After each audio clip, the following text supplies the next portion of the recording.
শুভ সকাল বন্ধুরা, হুমা হোম লাইফে নতুন একটা দিনে নতুন একটা ব্লগে তোমাদেরকে স্বাগত জানিয়ে আজকের ব্লগটা আমি শুরু করছি। আজকের হলো সপ্তাহে শুরু, আজকে হলো সোমবার।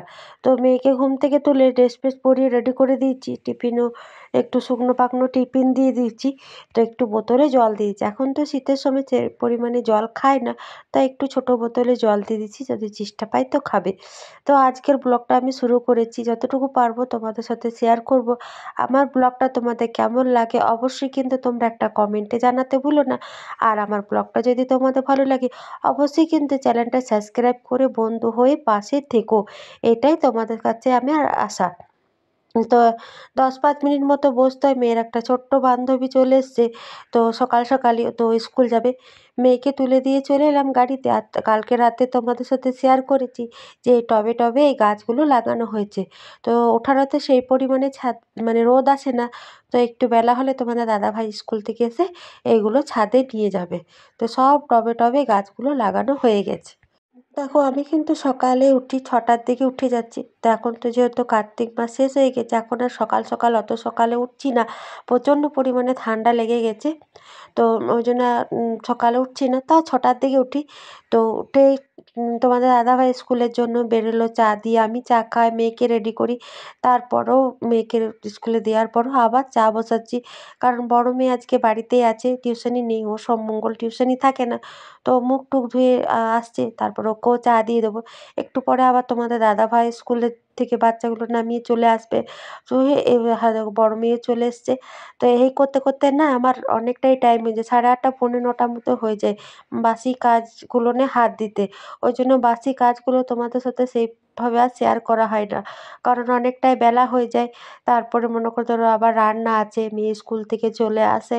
ওই জন্য তারও যত তাড়াতাড়ি পারি চটপট করে বাসি কাজগুলো করে নিই, তারপরে আবার স্নান টান করে তোমাদের সাথে আবার ব্লগটা যতটুকু মানে যেটা আর কি শেয়ার করা দরকার ততটুকু তোমাদের সাথে শেয়ার করি।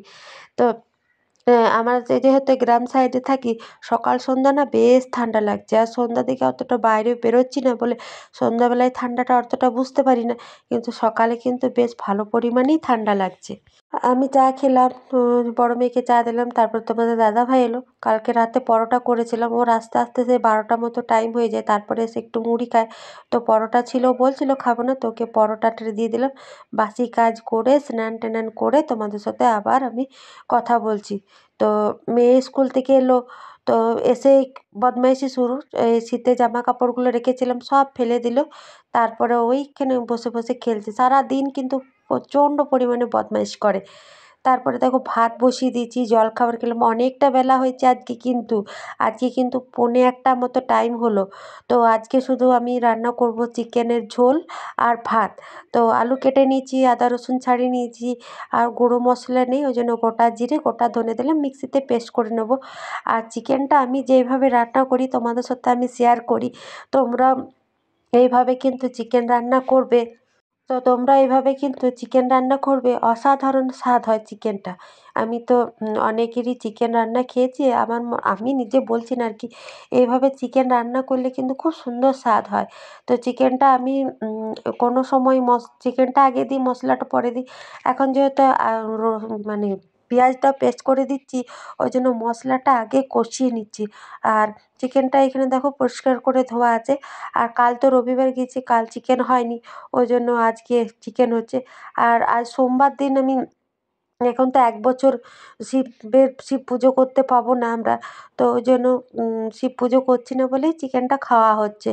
আর যখন আমি শিব পুজো করতে পেতাম তখন আমি কিন্তু সোমবার দিনও নিরামিষই খেতাম। তো এখন 1 বছর যেহেতু আমাদের কালাছুত আছে, এখন পুজো পাশা কিছুই করতে পারছি না, ওই জন্য সোমবার দিনও চিকেন হচ্ছে, কালকে রবিবার ছিল হয়নি। তো চিকেনটা কষাচ্ছি, আলুগুলো আগেই তো লাল লাল করে ভেজেছি। তো চিকেনটা না আমি অনেকক্ষণ ধরে কষাই, চিকেনটার থেকে জল ছাড়ে, তারপরও তেল ছাড়ে, তারপরও আমি কিন্তু ঢাকা দিয়ে বেশ অনেকক্ষণ ধরে চিকেনটা কষাবো। তো চিকেনটা ঢাকা দিয়ে এলাম ছাদে। তো বাচ্চাগুলোকে নিয়ে তোমাদের দাদাভাই সমস্ত টবগুলো ছাদে তুললো। আর আমি হচ্ছে তারটা কতদিন ধরে ছিঁড়ে গেছে, ওদের দাদাভাইকে বলছি টবগুলো তুলবে, কিন্তু তারটা টাঙিয়ে দাও। আর এই হালকা ফুলকা জ্যাকেটগুলো তোমাদের দাদাভাইও পরছে, আজকে কেচে দিয়েছি। এই প্যান্টগুলো বড় মেয়েটা একটু মোটা মোটা উলট পালট করে দিতে হয়। তো প্রত্যেক দিন জামা কাপড় আমি সমস্ত কিছু কেচে দিই, মেয়েদের, তোমাদের দাদাভাই, নিজের। আর আমার শাড়িটা তো এখন শাড়ি পরছি, শাড়িটা শুকিয়ে যায়। তো ছাদটা না সকালে এত কাজের তাড়া থাকে আর ছাদে আর আসাই হয় না। তো ছাদটা ঝাড় দেওয়া হয়নি। তো তখন তোমাদের দাদাভাই গাছগুলো সব নিয়ে এলো। তো বললাম ঝাঁটাটা এনে দাও, চিকেনটা তো চাপা আছে বলে ছাদটা একবার পরিষ্কার করে ঝাড় দিয়ে দিই। তারপরে তুমি টবগুলো ধারে ধারে লাগাবে। তো ছাদটা, আমরা যেহেতু এই কোলফিল্ড এলাকা তো, তো এইদিকে না মানে ধুলোটার থেকে কালি কালি ভাবটা বেশি। মানে কলিয়ারি, বুঝতেই তো পারছো, কালি কালি ভাবটা কিন্তু বেশি। মানে ধুলোর থেকেও কালি, যে ডাস্টটা, কয়লা গুঁড়ি, সেই ডাস্টটা কিন্তু বেশি কালি কালি সব জিনিসের ভাব। এই দিককার পাতাগুলো না একদম কালো কালো দেখায়, যে কোনো গাছের পাতা রাস্তার ধারে একদম কয়লার কালির একদম কালো ডাস্টটা থাকে। তো আজকেও সুন্দর রোদ দিয়েছে, আর দেখলে তো আকাশটা বেশ পরিষ্কার। চিকেনটা বসিয়ে গেছিলাম, দেখো চিকেনের কালারটা কেমন এসছে। তো চিকেনের থেকে যতটুকু জল বের হয়েছে, তারপরে এখন তেলটাও ছেড়ে দিয়েছে। তো এখানেও এখন 10-15 মিনিট মতন কষবো নেড়ে চেড়ে, তারপরে আমি জল দেবো। আমি এইভাবে রান্না করি, আমি নিজেই বলছি যে চিকেনটা খেতে কিন্তু দুর্দান্ত স্বাদ হয়। তো চিকেনের কালারটা সুন্দর এসেছে। আজকে কিন্তু কোনো রকম টমেটো দিইনি, আর শুকনো লঙ্কাও দিইনি, কাঁচা লঙ্কা দিয়েছি, তাতেই দেখো কত সুন্দর কালার এসছে। আর যদি টমেটো দিতাম বা শুকনো লঙ্কা দিতাম, তাহলে সুন্দর কালার আসতো।